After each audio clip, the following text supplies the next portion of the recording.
पहली class. PM Modi ने चीन के सामने खोले पाकिस्तान के धागे। हाफिज सईद, मसूद अजहर भारत को सौंपेगा क्या मुनीर? पाकिस्तानी पप्पू बिलावल भुट्टो का ऐसा कांड, हाफिज सईद पर वो खुलासा कि मोस्ट वांटेड तो गया समझो। राफेल को लेकर चीन का महाझूठ पकड़ाया। बीजेपी ने राहुल गांधी को निशाने पर क्यों लिया? आज सबसे पहले इन सारी खबरों के बारे में आपको बताने जा रहा हूं। प्रधानमंत्री नरेंद्र मोदी इस बार जब 5 देशों के विदेश दौरे पर निकले थे तो इंडी गठबंधन ने खूब मजाक उड़ाया था। कांग्रेस वाले तो कह रहे थे कि नरेंद्र मोदी ने एक लिस्ट बना ली है कि कौन सा देश नहीं गए हैं, वो अपनी इस लिस्ट के हिसाब से विदेश घूम रहे हैं। लेकिन कांग्रेस मजाक उड़ाती ही रह गई और इतना मजाक उड़ाई है कि पिछले 10 साल में उसकी खुद की पॉलिटिक्स मजाक बन के रह गई। और यहां नरेंद्र मोदी ने विदेश जाकर चीन और पाकिस्तान दोनों को एक साथ ठोक दिया। ब्रिक्स के सम्मेलन में बड़े बड़े देश आए हुए थे, वहां चीन भी था, रूस भी था, लेकिन चीन देखता रह गया। नरेंद्र मोदी ने चीन पाकिस्तान दोनों के धागे खोल के रख दिए। क्वाड के बाद ब्रिक्स में पाकिस्तान के आतंकवाद के खिलाफ नरेंद्र मोदी ने बड़ी कूटनीतिक स्ट्राइक की है। चीन की मौजूदगी में ही ब्रिक्स सम्मेलन के ज्वाइंट स्टेटमेंट में आतंकवाद पर भारत के स्टैंड वाली लाइन ली गई। चीन ने एससीओ की मीटिंग में पाकिस्तान को बचाने की कोशिश की थी, लेकिन पीएम मोदी ने ब्रिक्स में चीन की ऐसी चाल कामयाब नहीं होने दी। ब्रिक्स सम्मेलन में पीएम मोदी ने चीन के सामने ही पाकिस्तान को आतंकवाद के मुद्दे पर जबरदस्त घेरा और चीन कुछ नहीं कर पाया। बॉस बनाया गया। राहुल गांधी पूछने लग गए कि बताओ कितने राफेल गिरे, बताओ कितने विमान गिरे। लेकिन यह पूरा चीन का खेल था, जिससे लोग राफेल के पीछे पड़ गए। और चीन यह खेल कैसे खेल रहा था उसके बारे में आज आपको डिटेल रिपोर्ट बताऊंगा, जो खुफिया रिपोर्ट बता रही। लेकिन आप यह भी देखिए कि जैसे ही चीन के इस पूरे खेल को नरेंद्र मोदी ने एक्सपोज करना शुरू किया, जिस तरह से वो चीन पाक दोनों पर एक साथ धमाके कर रहे हैं, उससे पाकिस्तान की हालत बहुत ही खराब हो चुकी है कि अब वो हाफिज सईद और मसूद अजहर जैसे इंटरनेशनल आतंकियों को भारत को सौंपने की बातें करने लग गया है, जिसे खुद पाकिस्तान में बड़ा बवाल हो गया। जब से पीएम मोदी ने सिंधु जल समझौते को हमेशा के लिए रद्द कर दिया है, तब से वो बार बार भारत से बातचीत की कोशिश में लगा है। इस बातचीत को स्टार्ट करने के लिए पाकिस्तान हाफिज सईद और मसूद अजहर जैसे अपने जिगर के टुकड़े आतंकवादियों को भारत को देने की बातें कर रहा है। जो पाकिस्तान कल तक पानी के बदले खून बहाने की धमकी देता था, वो भारत से अच्छे संबंधों के लिए हाफिज सईद और मसूद अजहर की कुर्बानी देने को तैयार हो गया। भाई कि जिनपिंग गायब हो गया, भाई जिनपिंग नहीं आया ब्रिक्स में, वो भी बड़ी खबर है। कैसे हाफिज सईद और मसूद अजहर। लेकिन पहले प्रधानमंत्री मोदी की कूटनीति की एक झलक देखिए।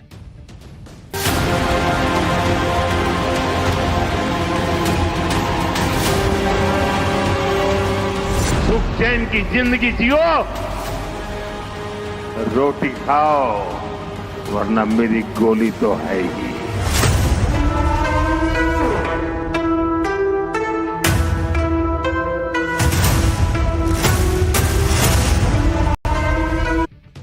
चीन सोच रहा था कि वो ब्रिक्स सम्मेलन में पाकिस्तान को बचा लेगा। अरे बॉस, ये नया भारत है, ये नरेंद्र मोदी हैं, पाकिस्तान को बख्शने के मूड में है ही नहीं। ब्रिक्स में नरेंद्र मोदी ने पहला धमाका तो यही किया कि पहलगाम का जिक्र करवाया कि तुम लोग को दिख नहीं रहा है पहलगाम में क्या हुआ, इसको बचाओगे तुम लोग पाकिस्तान को। जिस पहलगाम का नाम चीन ने एससीओ की मीटिंग में नहीं जुड़ने दिया था और राजनाथ सिंह ने पेन उठा के साइड में फेंक दिया था कि बात पहलगाम का नाम नहीं होगा तो साइन नहीं करेंगे, और ज्वाइंट स्टेटमेंट नहीं आ पाया था एससीओ का। उस पहलगाम की बात ब्रिक्स के ज्वाइंट स्टेटमेंट में आ गई है और इस पर चीन को साइन करना पड़ा। चीन पेन उठा के साइड में नहीं रख पाया हमारे जैसा कि ना हम नहीं। अरे भाई, चीन को करना पड़ा साइन। चीन से नरेंद्र मोदी ने साइन करवा लिए।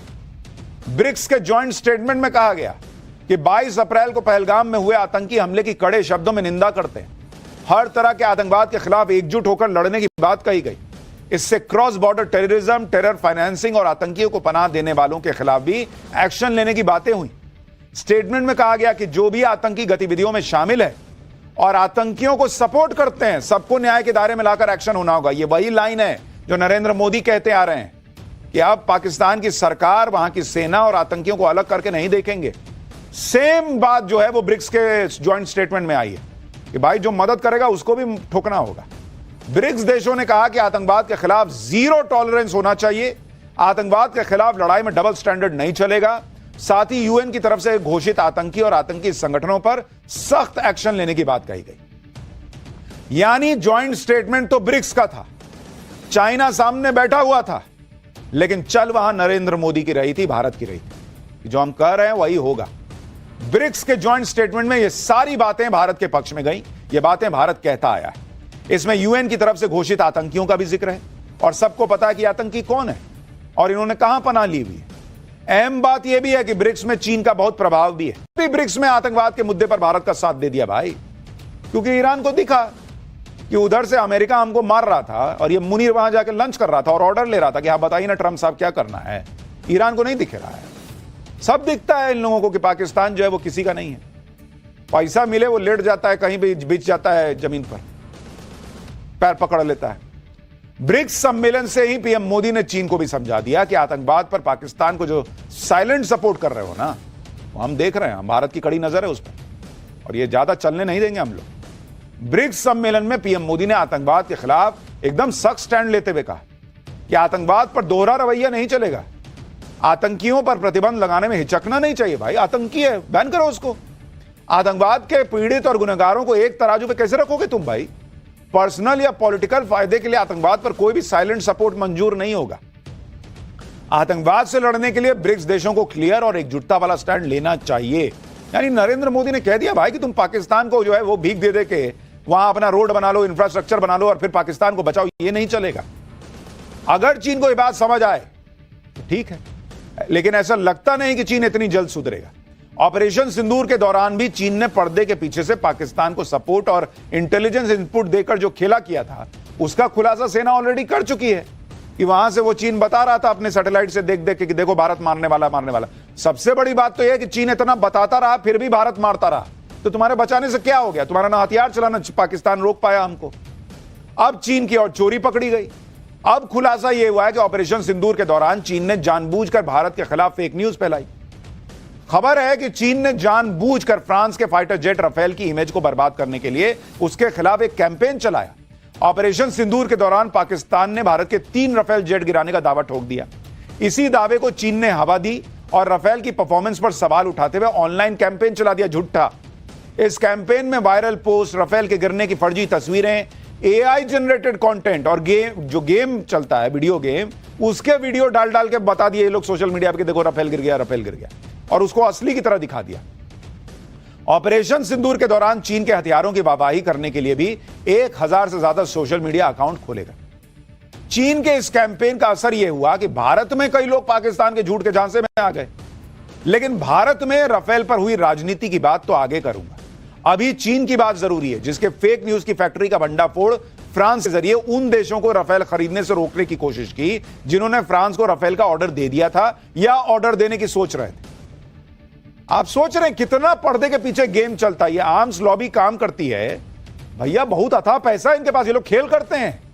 चीन को लगा कि मेरा हथियार फूट गया तो फूट गया, राफेल को बदनाम कर दो, भारत में मोदी के खिलाफ मोर्चा खुली जाएगा और वहां जो है हम जो है अपना हथियार बेच देंगे। राफेल को कह के गया 2 करोड़ का प्लेन है। चीन के दूतावास में मौजूद डिफेंस से जुड़े अधिकारियों ने दूसरे देशों के अधिकारियों से मीटिंग में यही नैरेटिव चला दिया कि भारतीय एयरफोर्स ने जो राफेल खरीदे थे वो युद्ध में तो बेकार साबित हुए।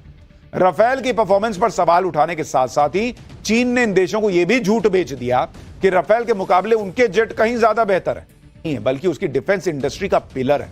इसलिए जब ऑपरेशन सिंदूर के दौरान चीन ने राफेल के खिलाफ फर्जी कहानियां गढ़नी शुरू की तो फ्रांस अलर्ट हो गया। फ्रांस ने इसकी जांच शुरू कर दी और ये फर्जी कहानियां सामने आ गई कि भाई कहां से आ रही हैं, सब पता चल गया। पता चला ये तो चीन कर रहा है। दरअसल जब से भारत ने राफेल खरीदा है तब से चीन इसी ताक में है और उसकी ताकत देखकर चिढ़ा हुआ है और सोचता है कि कैसे राफेल को बदनाम करे। राफेल को डाउनग्रेड करने के पीछे एक वजह यह भी है कि इसके अलावा हथियार मार्केट में चीन अपना दबदबा बनाना चाहता है, खुद को डिफेंस एक्सपोर्ट का बड़ा हब बनाना चाहता है और इसके लिए चीन किसी भी हद तक जाने को तैयार है, क्योंकि यह खुलासा